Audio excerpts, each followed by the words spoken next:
بسم اللہ الرحمن الرحیم۔ السلام علیکم۔ حضرت مالک بن دینار رحمۃ اللہ علیہ کے زمانے میں دو بھائی آتش پرستی میں مشہور تھے۔ ایک دن چھوٹے بھائی نے بڑے سے کہا کہ بھائی صاحب، آپ نے 73 سال آگ کی پرستش کی ہے اور میں نے 35 سال۔ آؤ آج ہم آزما کر دیکھیں کہ یہ آگ ہم کو دوسرے آتش پرستوں کی طرح تو نہیں جلاتی۔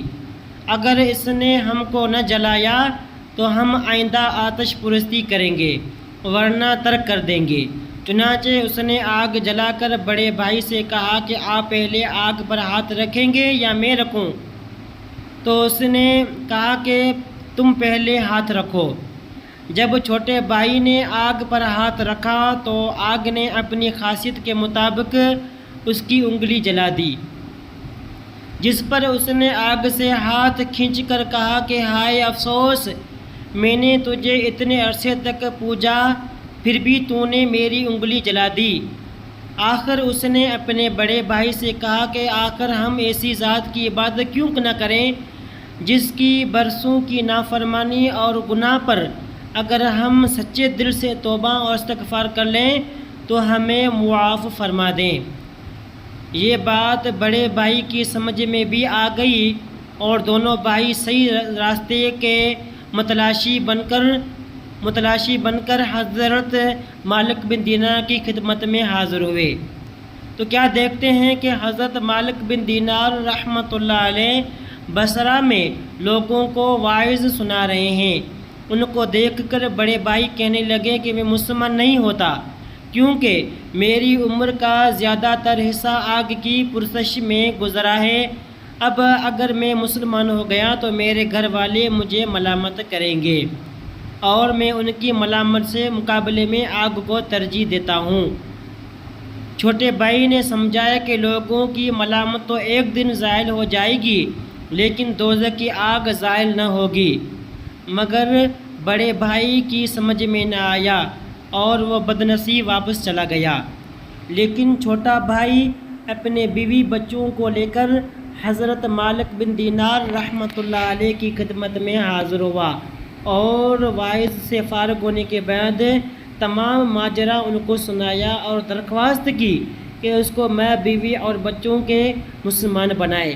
چنانچہ حضرت مالک بن دینار رحمۃ اللہ علیہ نے ان سب کو مسلمان کیا، اور اس نوجوان نے جب مسلمان ہو کر واپس ہونا چاہا تو حضرت مالک بن دینار رحمۃ اللہ علیہ نے فرمایا کہ ذرا ٹھہرو، میں تمہارے لیے اپنے شاگردوں سے کچھ جمع کر دوں۔ جس پر نوجوان نے عرض کیا کہ میں کچھ نہیں چاہتا، اور واپسی میں ایک ویرانہ میں آباد گھر دیکھ کر اس میں مقیم ہو گیا۔ صبح کو بیوی نے کہا کہ بازار جا کر کوئی ایسا کام تلاش کرو جس سے بچوں کی گزر ہو سکے۔ چنانچہ وہ نوجوان تلاش معاش کے لیے نکلا، مگر کہیں کوئی مزدوری نہ ملی تو اس نے سوچا آخر اللہ تبارک و تعالیٰ کی ہی مزدوری کیوں نہ کروں۔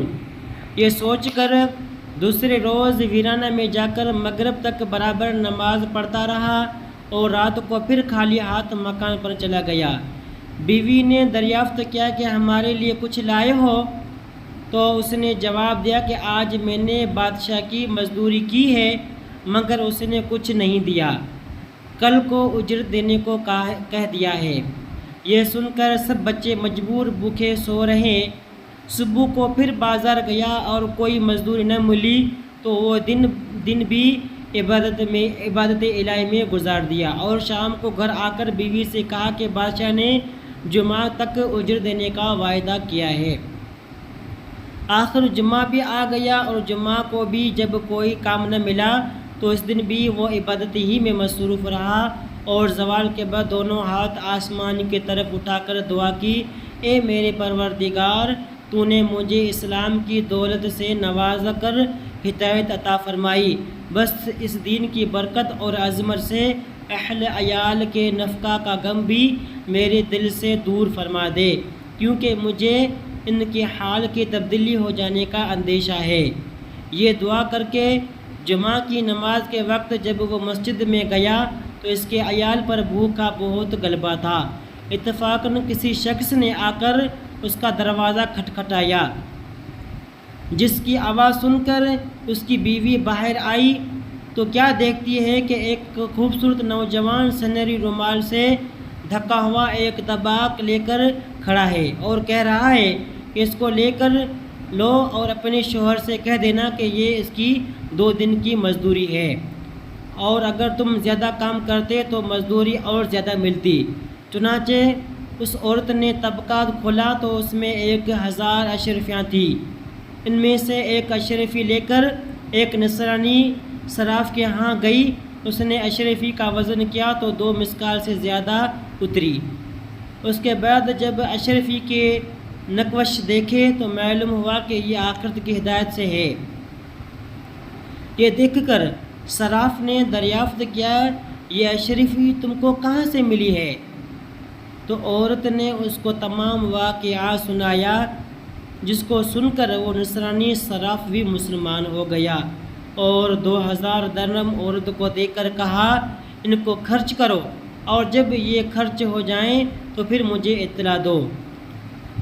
اس عورت نے صراف سے درہم لے کر کھانا تیار کیا۔ ادھر اس کا شوہر مغرب کی بعد جب گھر آنے لگا تو نہایت خشوع و خضوع سے 2 رکعت ادا کر کے رومال میں مٹی باندھ لی اور دل میں خیال کیا کہ جب بیوی تقاضا کرے گی تو کہہ دوں گا کہ اس میں آٹا ہے اور یہی میرے کام کی مزدوری ہے۔ چنانچہ جب وہ گھر پہنچا تو گھر کو فرش و فروش سے آراستہ پایا اور کھانے کی خوشبو سونگھی، تو رومال دروازے پر ہی رکھ دیا تاکہ بیوی کو معلوم نہ ہو سکے۔ گھر میں پہنچ کر بیوی سے حال معلوم کیا تو اس نے پوری کیفیت بتا دی، جس کو سن کر وہ مرد خدا سجدہ شکر بجا لایا۔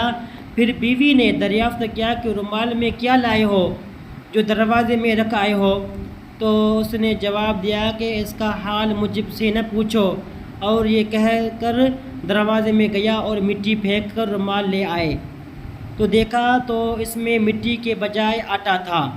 یہ دیکھ کر تو اس کی حیرت کی انتہا نہ رہی اور پھر خدا کے سامنے سر بسجود ہو گیا اور پھر برابر خدا کی عبادت میں مصروف رہا، یہاں تک کہ اس کی روح نے نفس انصری سے پرواز کیا۔ اللہ تبارک و تعالی اس عبادت گزار مرد مومن پر رحم فرمائے۔ سچ ہے جو اللہ تبارک و تعالی کا ہو جاتا ہے، اللہ اس کی ضرورتیں غیب سے پوری کرتا رہتا ہے۔ دعا ہے کہ اللہ تبارک و تعالی ہم سب کو بھی اسی واقعے سے سبق حاصل کر کے نیک بننے کی توفیق عطا فرمائے، آمین۔ جزاک اللہ خیرہ۔ بھائی اگر آپ کو پوسٹ اچھے لگے تو چینل کو سبسکرائب کر دیجیے گا۔ جزاک اللہ خیر۔